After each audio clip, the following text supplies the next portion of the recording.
दोस्तों मार्केट को लेके बहुत सारी इंपॉर्टेंट अपडेट है जिसको मैं इस वीडियो में कवर करने वाला हूँ। तो सबसे पहली अपडेट है अमेरिका को लेके। अमेरिका के ऊपर एक बहुत बड़ा डेट क्राइसिस आ रहा है और इसी का थ्रेट जो है पूरे अमेरिका में इवन मार्केट में बना हुआ है। अब इसको मैं थोड़ा और सिंपली में आपको समझा देता हूँ। तो बेसिकली हो ये रहा है कि यूएस गवर्नमेंट, आपने सुना होगा कि शट डाउन हो सकता है। अब देखिए इसके पीछे रीजन क्या है। यूएस की जो इकोनॉमी का जो जीडीपी साइज है वो कितना है, $26 ट्रिलियन के आसपास है, ठीक है।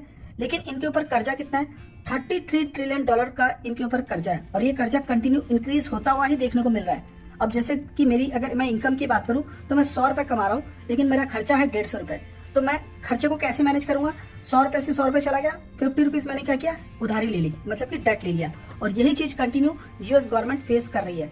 अब यहाँ पे हो ये रहा है कि जो डेट लेने के लिए गवर्नमेंट ट्राई कर रही है उसके लिए अपोजिशन पार्टी की भी एग्रीमेंट, मतलब इनका भी हाँ होना चाहिए, तभी जाके इनको डेट मिलेगा। और इनका पास जो डेट का जो टाइमलाइन था वो था 30 सितंबर, मतलब 1 अक्टूबर को इनको लेना है डेट अपनी गवर्नमेंट को रन करने के लिए। लेकिन अपोजिशन पार्टी जो है वो एग्री नहीं कर रही है। वो बोल रही है कि आपने जो पैसे यूज किए हैं, आपको बोला गया था कि अपने एक्सपेंसेस को कम करो, काफी सारे ऐसे स्कीम है उसको बंद कीजिए जहाँ पे फालतू में पैसे दिए जा रहे हैं, लेकिन उन्होंने ऐसा कुछ भी नहीं किया। इवन अभी सुनने में आ रहा है कि कई सारे ऐसे गवर्नमेंट एम्प्लॉयज हैं जहाँ पे ये सैलरी पे नहीं कर सकते हैं। यहाँ पे अगर आप देखेंगे तो यूएस गवर्नमेंट की तरफ से बताया भी जा रहा है कि यहाँ पे देखेंगे कि 100,000 फेडरल वर्कर, मतलब सेंट्रल वर्कर है, ये सैलरी नहीं मिलेगा अगर इनको डेट नहीं मिलता। अगर इनको फंडिंग मिलने से अगर ये फेल हो जाते हैं तो इनको, मतलब अगर पैसा नहीं मिलेगा तो ये सैलरी नहीं पे कर पाएंगे। तो ये एक बहुत बड़ा टेंशन है।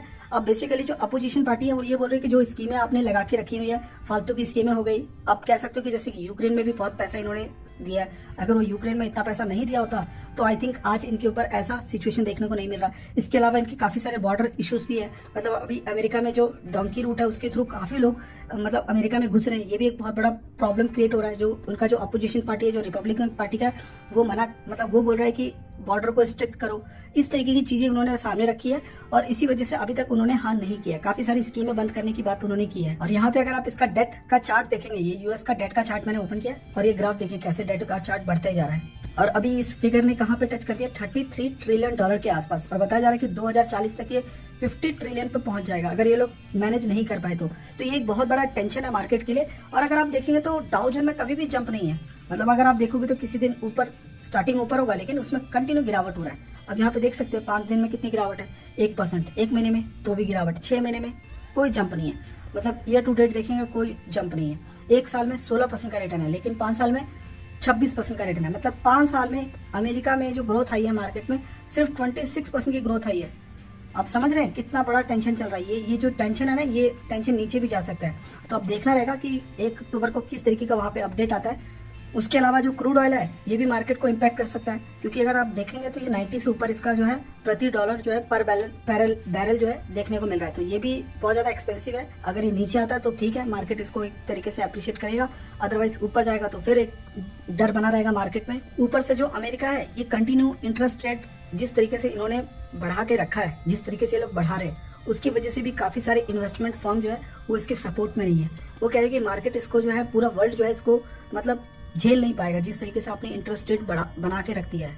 अभी लगभग 7% के आसपास इंटरेस्ट रेट है, मतलब कि सेंट्रल बैंक अगर नॉर्मल बैंक को अगर लोन दे रहा है तो वो 7% पे देगा, और नॉर्मल बैंक अगर किसी कस्टमर को लोन देगा तो वो नियर अबाउट 10% से ऊपर का ही लोन देगा।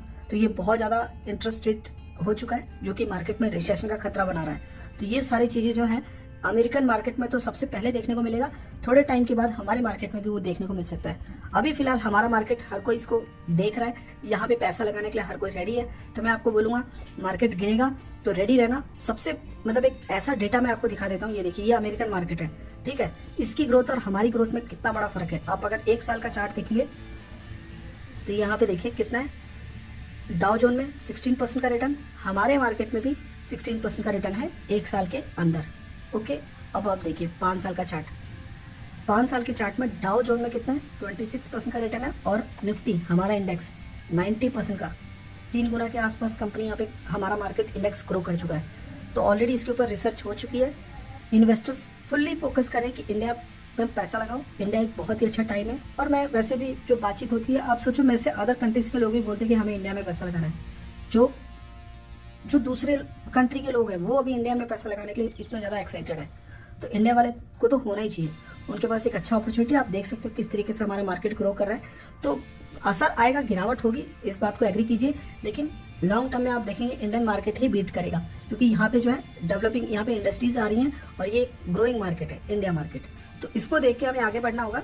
शॉर्ट टर्म में थोड़ी बहुत गिरावट हो सकती है, बट लॉन्ग टर्म में आपको हमारा चार्ट कुछ इसी तरीके से देखने को मिलेगा।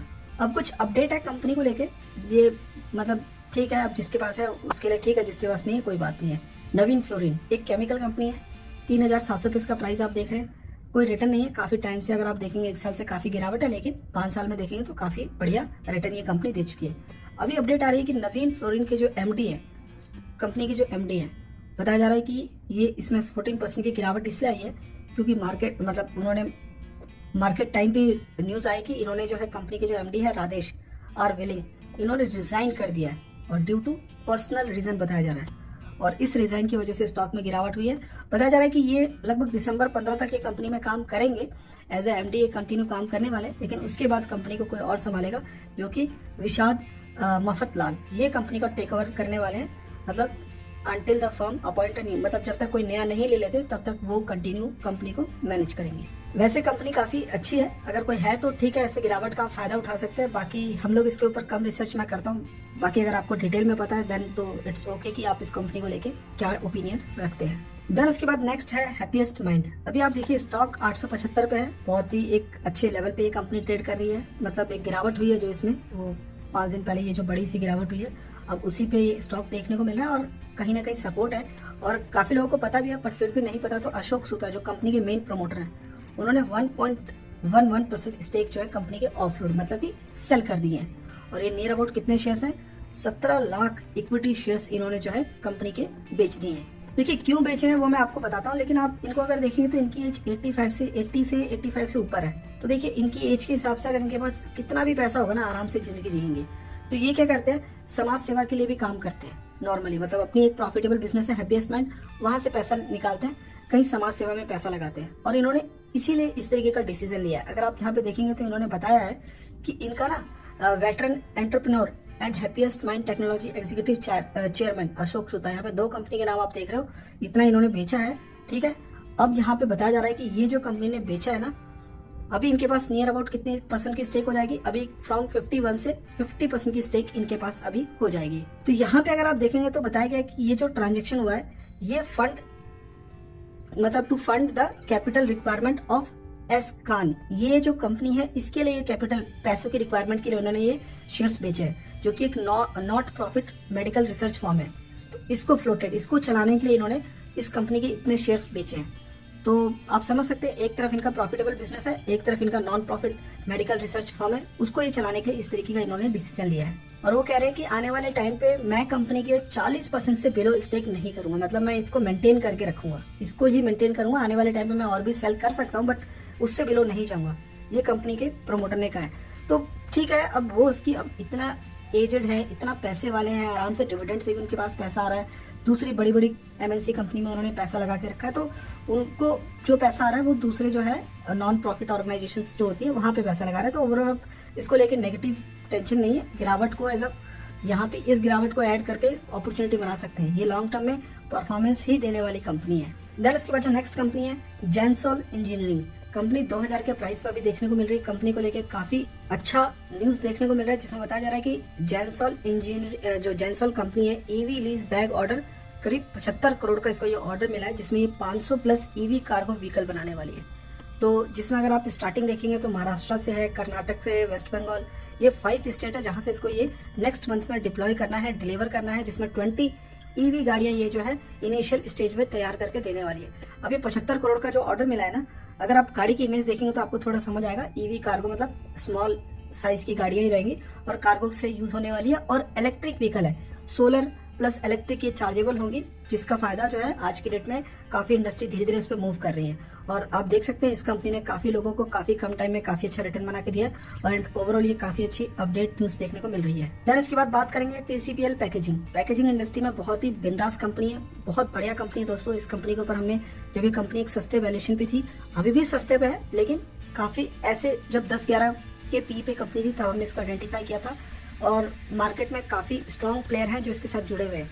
अभी कंपनी की तरफ से जो अपडेट आ रही है कि इन्होंने न्यू प्रिंटिंग मशीन इन्होंने लगाने का प्लान किया है। कहाँ पे? And other ancillary equipment its unit situated Haridwar में जो है कंपनी, इनका एक प्लांट है, वहीं उसी को ये एक्सपेंड करने का प्लान कर रही है। तो देख सकते हैं काफ़ी अच्छा कंपनी ने एक मतलब अपडेट दिया है, कह सकते हो कि कैपेक्स करने जा रही है। और आने वाले टाइम पे कंपनी जब ये प्रिंटिंग मशीन जो है, जिसमें आप देखेंगे ये जो प्रिंटिंग है, इसमें जो है ये पेपर पैकेजिंग वाला प्रोवाइड करती है। एक प्लास्टिक पैकेजिंग होता है और एक लेमिनेशन टाइप आपने पैकेजिंग देखा होगा, जिसके ऊपर पेपर होता है, देन उसके ऊपर लेमिनेशन होता है। उसकी जो पैकेजिंग होती है वो ये कंपनी प्रोवाइड करती है, मार्केट की लीडर भी है। तो आप अगर रिटर्न देखेंगे तो आपको समझ आएगा कि किस तरीके की रिटर्न ये कंपनी दे रही है। तो बहुत ही अच्छे अपडेट्स के साथ ये कंपनी आगे बढ़ रही है। देन इसके बाद नेक्स्ट है डिक्सन के बारे में बात करेंगे। तो 5000 पे स्टॉक आ चुका है, नियर अबाउट अपने लाइफ टाइम हाई पे जा रहा है। और अभी थोड़ा सा इसको अवॉइड कीजिए, पुराने के लिए काफी अच्छी मतलब ये कंपनी काम कर रही है। इन्वेस्टर को प्रूफ करने के लिए देखिए, अभी कंपनी ने बताया कि 200 से 250 करोड़ ये जो Xiaomi की जो फोन बनाएगी उसमें कंपनी के लगने वाले हैं। तो ये कंपनी पैसा लगा रही है ना, इन्वेस्ट करने जा रही है। तो अभी कंपनी की तरफ से अपडेट आया। एंड इवन ये चाइनीज ब्रांड के लिए टीवी वगैरह भी कंपनी प्रोवाइड करती है, making TV for Chinese brand. मैं आपको फिर से बता देता हूँ, दुनिया में हम कितना भी इग्नोर कर लें चाइना को, चाइना मार्केट में बहुत बड़ा प्लेयर है, बहुत बड़ा प्लेयर है। इसके प्रोडक्ट को आप अवॉइड नहीं कर सकते हो। एंड ये कंपनी को पता है कि चाइना के साथ कंटिन्यू हमें बिजनेस करना ही पड़ेगा, और वही चीजें कर रही है। तो और ये काफी अच्छी अपडेट, अभी 250 करोड़ का ये कंपनी जो है कैपेक्स करने जा रही है फॉर स्मार्टफोन के लिए। देन इसके बाद नेक्स्ट अपडेट है वेदांता को लेकर। वेदांता में काफी अच्छा जंप देखने को मिला है, और इस जंप के पीछे रीजन ये है कि कंपनी अपने आप को पूरा बिजनेस अलग करने जा रही है। वेदांता बोर्ड ने अप्रूव कर दिया है कि पूरे के पूरे बिजनेस को डीमर्ज कर दिया जाए, अलग कर दिया जाए। अब जो बिजनेस स्टील का काम करे वो स्टील में काम करे, जो कोल में काम करे वो कोल का काम करे। तो डिफरेंट बिजनेस ये करने वाली है। लेकिन मैं आपको बताऊं, ये इन्वेस्टमेंट वाली कंपनी नहीं है। वेदांता की अगर आपको मैं हिस्टोरी बताऊंगा तो वेदांता लिमिटेड जो है ना, अभी ये पूरा एक ही चल रहा है, वेदांता लिमिटेड। अब ये इसमें जो प्रॉफिट इसका आ रहा है वो आप नहीं बता सकते कि कहाँ से पैसा आ रहा है। अब उसमें अगर आप देखेंगे तो Vedanta aluminium, Vedanta power, Vedanta base metal है, वेदांता ऑयल एंड गैस है, then Vedanta steel and ferrous है। तो क्या होता है कंपनी का कि वेदांता लिमिटेड है, अब इसमें किसी एक सेगमेंट से इसको पैसा आ रहा है। अब जिसमें किसमें आएगा, डिस्प्ले से आ रहा है, सेमीकंडक्टर से आ रहा है, स्टेनलेस स्टील से आ रहा है। यहाँ से जो पैसा आता है ना कंपनी को प्रॉफिट, वो कंपनी क्या करेगी, एक्सपेंड करने के बजाय मतलब प्रॉफिट को बांटेगी पूरे हर जगह, और फिर वेदांता लिमिटेड एक डेट ले लेगी। ये डेट पे चलती है कंपनी, इसीलिए मैं इसको इन्वेस्टमेंट कंपनी वाली नहीं मानता हूँ। इसको इग्नोर करना ही बेटर रहेगा। अभी डीमर्ज हो रही है, डीमर्ज होने के बाद हम देखेंगे तब ये कंपनी एक सही फोकसेबल हो जाएगी कि हाँ ये डिस्प्ले सेमीकंडक्टर जब ये अलग हो जाएगी ना वेदांता लिमिटेड, क्योंकि इनके ये जितने भी सेगमेंट है इसमें वेदांता लिमिटेड अलग हो जाएगी जो इस पे फोकस करने वाली है। तो ये हमारे लिए काफी अच्छी न्यूज है। अभी ये एल्युमिनियम थी, पावर थी, इन सब की वजह से कंपनी इन्वेस्टमेंट वाली नहीं थी। और आपको पता है मैं कभी भी इस कंपनी को कवर नहीं करता हूँ। जब तक कंपनी से मोटिव नहीं होगा, फायदा नहीं मिलेगा, कवर करने का फायदा नहीं। आप खुद देखिए 5 साल में क्या रिटर्न है इन्वेस्टर को। आप ये देखिए कंपनी के ऊपर डेट कितना, 66,000 करोड़ का डेट है। देख रहे हैं, मतलब अगर वेदांता लिमिटेड प्रॉफिटेबल है तो वो डेट लेती जाएगी, दूसरे जो उसके सब्सिडरीज हैं, जो दूसरे बिजनेस हैं, उन सबको वो पैसा बांट रही है, क्योंकि वो खुद लॉस मेकिंग है सारी कंपनीज। तो ये यहाँ से डेट इंक्रीज करती रहती है, और इसी वजह से इसकी डेट की हालत खराब है। इसी वजह से तो फॉक्सकॉन ने इसके साथ मतलब रिलेशन तोड़ दिया था। आपको पता है ताइवान की कंपनी ने क्यों इसके साथ वो ब्रेक किया आपने, कि हमने सेमीकंडक्टर नहीं बनाना है आपके साथ, यही रीजन होता है। तो डेट बहुत बड़ा गेम है, डेट होता है तो हम लोग को नहीं जाना है। अभी डेट को हटने दो, वेदांता लिमिटेड सिंगल कंपनी बनेगी, देन उसके बाद हम इसके रिजल्ट देखेंगे, देन इसके बाद इन्वेस्टमेंट के बारे में मैं इसको इस चैनल पे कवर करूंगा। उसके बाद जो नेक्स्ट अपडेट है वो है टाटा कंज्यूमर से, जो कि 877 पे अभी प्राइस इसका देखने को मिल रहा है, स्टॉक का प्राइस। कंपनी की तरफ से अपडेट ये आ रहा है कि ये बता रहे हैं कि जो एनर्जी ड्रिंक का जो मार्केट है, अगर यहाँ पे देखा जाए, वो बता रहे हैं कि इनका काफी प्रोडक्ट है एनर्जी ड्रिंक में। अगर आप देखेंगे तो मैं पहले आपको इमेज दिखाता हूँ। यहाँ पे देख सकते हैं ये सब टाटा कंज्यूमर के प्रोडक्ट है, ठीक है। इसमें एनर्जी ड्रिंक है, इसी में कंपनी सेल करती है। इन्होंने बताया कि ये जो एनर्जी ड्रिंक का मार्केट है ना, ये 4000 करोड़ का है।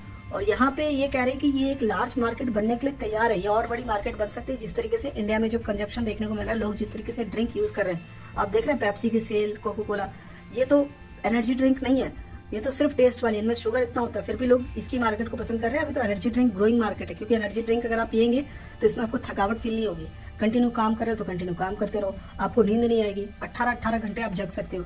एनर्जी ड्रिंक का यही है। अब फॉर एग्जांपल अगर आप रेड बुल नहीं पिया तो जाकर रेड बुल पी लो, आपको पता चल जाएगा कि क्या चीज होता है एनर्जी ड्रिंक, नींद ही नहीं आएगी। तो इन्होंने बताया कि ये जो एनर्जी ड्रिंक का मार्केट है काफी बड़ा होने वाला है, ठीक है। ये कह रहे हैं कि it is possible for the player to still enter in this market, मतलब जो नए कोई प्लेयर है उनके पास अभी चांस है कि वो इस मार्केट में आ जाए, क्योंकि मार्केट अभी ग्रो नहीं किया है, सिर्फ 4000 करोड़ का मार्केट है। इन्होंने बताया कि देखिए 2 साल पहले हमने 200 करोड़ का नॉरिश, ये जो ब्रांड है, इसमें 200 करोड़ की इन्होंने रेवेन्यू शो किया था, जो कि अभी 600 करोड़ पे पहुंच गया है। और बता रहे हैं कि 2024 तक 1000 करोड़ तक पहुंच जाएंगे। 2024 तक सिर्फ 2 साल के अंदर 23 और 24 की अगर हम बात करें तो 1000 करोड़ का यहाँ पे मल्टीप्लाई करने वाली है। तो काफी अच्छा अपडेट हम इस कंपनी की तरफ से देखने को मिल रहा है। और एनर्जी ड्रिंक की मार्केट मैं भी मानता हूँ काफी बढ़िया, क्योंकि रेड बुल है उसको अगर मैं जैसे अगर आप पियेंगे कभी थक गए हो तो काफी आपको अच्छा फील आएगा, थकावट आपकी हट जाएगी। आप कुछ काम कर रहे हैं कंटिन्यू काम कीजिए, ट्रैवल कर रहे हैं, बहुत फायदा है। गाड़ी चलाने के टाइम पे बहुत फायदा होता है कि लॉन्ग ड्राइव आप कर रहे हैं, नींद आ रही है, उससे बचने के लिए लोग एनर्जी ड्रिंक पीते हैं। तो काफी अच्छा इन्होंने अपडेट दिया एंड मुझे लगता है कि ठीक है, एक बड़े साइज की कंपनी इसलिए इसको मैं कवर कम करता हूँ, लेकिन ठीक है जो भी इसको होल्ड कर रहा है मुझे लगता है ठीक ठाक कंपनी आपने लेके रखी हुई है। उसके बाद नेक्स्ट है अशोक लेलैंड। ये एक निफ्टी की कंपनी कवर करने के पीछे रीजन ये कि इसमें एक दो बार आपको अपर सर्किट लाइक जंप देखने को मिलेगा। काफी अच्छी अपडेट आ रही है कंपनी की तरफ से। बताया जा रहा है कि 1280 करोड़ का इसको ऑर्डर मिला है ट्रांसपोर्ट कॉर्पोरेशन। ये कहाँ से मिला? गुजरात से मिला अशोक लेलैंड को। और इसका असर इतना जल्दी खत्म नहीं होगा। जब ये जंप न्यूज आती है तो आप देखेंगे ऐसे स्टॉक में थोड़ा जंप देखने को मिलेगा। 5 दिन में देखा जाए तो कोई जंप नहीं है, उसका रिएक्शन आपको आने वाले टाइम पे नियर अबाउट आपको ये स्टॉक जो है 4 से 5% आपको सीधा जंप देखने को मिलेगा, क्योंकि काफी बढ़िया न्यूज सुनने को मिल रही है। और मैं आपको वैसे अशोक लेलैंड के बारे में बताना चाहूंगा कि कोविड में जब ये स्टॉक गिरा था ना तो 30-40 रुपए पे आ गया था। उस टाइम पे मैंने इस कंपनी में सीधा पैसा लगाया और पैसे यहाँ से 200% रिटर्न निकाल के प्रॉफिट बुक कर लिया था। इस कंपनी की हिस्ट्री है मेरे साथ। कोविड के टाइम पे आपको मैं दिखाना चाहूंगा, ये देखो कि आप यहाँ पे ये स्टॉक ये देख रहे हो कितने पे गया था, 40, इससे भी नीचे ये नीचे गिरा। अब मैंने आपको बोला ना बॉटम तो आप कभी भी नहीं पकड़ पाओगे, ये नीचे तक गिरा। जैसे इसमें जंप लगना स्टार्ट हुआ तभी मैंने इसमें एंटर कर लिया। तो करीब ये मेरे को 40-50 के रेंज में मैंने लिया था इसको एंड वहां से पैसा डबल किया और मतलब यहाँ पे करीब इसको सेल किया मैंने।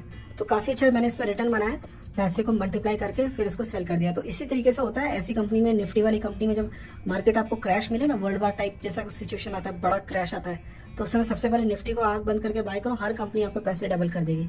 तो फिलहाल अभी अच्छी न्यूज सुनने को मिल रही है, क्योंकि ये छोटा मोटा ऑर्डर नहीं है, 1200 करोड़ का साइज बहुत बड़ा होता है और इसका इसमें थोड़े टाइम पे आपको सेंटीमेंट देखने को